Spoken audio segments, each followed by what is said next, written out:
যারা এখানে অধ্যক্ষ রয়েছেন, আমাদের সভাপতি সাহেব অত্যন্ত বিজ্ঞ একজন মানুষ। তিনি মিরপুর বিশ্ববিদ্যালয়ের অধ্যক্ষ ছিলেন, অত্যন্ত শিক্ষা বান্ধব একজন মানুষ। আমি আপনাদের কাছে অনুরোধ করব, এবং বিশেষ করে আমার যারা শিক্ষক শিক্ষিকা রয়েছেন, যে আমাদের বর্তমানে নীতি নৈতিকতার অনেক অভাব, আমাদের সামাজিক মূল্যবোধের অনেক ঘাটতি রয়েছে।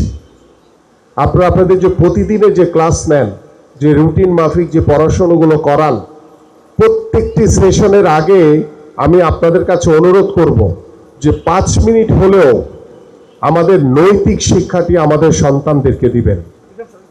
5 মিনিট হলেও সামাজিক মূল্যবোধ সম্পর্কে তাদেরকে অবগত করবেন। কারণ তারা কিন্তু, আপনারা যেভাবে এখানে বসে আছেন, আমরা যেভাবে যৌথ ফ্যামিলিতে বড় হয়েছি, আমরা যেভাবে আমাদের বাবা মা, আমাদের আত্মীয় স্বজন, পাড়া প্রতিবেশীর সাথে সবসময় একটি আন্তরিকভাবে পরিবেশ তৈরির মাধ্যমে আমরা আমাদের এই সমাজে বড় হয়েছি, সেই সমাজ আজকে কিন্তু অন্যদিকে ধাবিত হচ্ছে।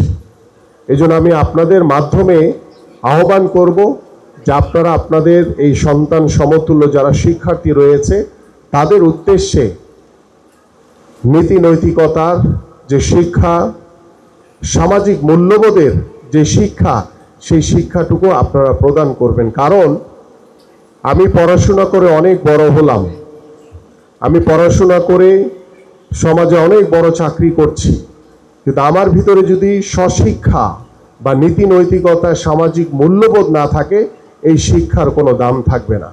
কারণ আমরা ছোটবেলা থেকে শিখে এসছি। এখন এই সমাজে এই কথাটা অনেকাংশে চলে গেছে। আমি মনে করি যে বড়দেরকে সম্মান করা, ছোটদেরকে স্নেহ করা, এই শব্দগুলো কিন্তু এখন কেউ বলে না।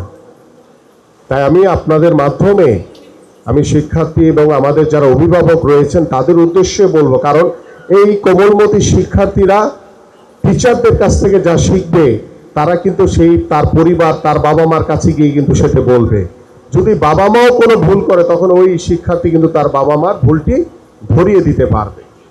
আমার কাছে মনে হয় যেই নৈতিক যে শিক্ষাটা রয়েছে, এটি ইতিমধ্যে আমাদের যে আগামীর যে কারিকুলাম, সেই কারিকুলামে আমাদের নৈতিক শিক্ষা, আমাদের সামাজিক মূল্যবোধ, আমাদের খেলাধুলা, আমাদের সংস্কৃতির যে বিষয়গুলো রয়েছে, আমাদের বিতর্ক প্রতিযোগিতা, বিভিন্ন ট্রেডিশনাল যে ছোটবেলা থেকে আমরা বিভিন্ন গ্রামে গঞ্জে পাড়া মহল্লায় যেই ধরনের যে সামাজিক যে খেলাগুলো রয়েছে, সেগুলো নিয়ে কিন্তু ইতিমধ্যে আমাদের কার্যক্রম শুরু হয়েছে।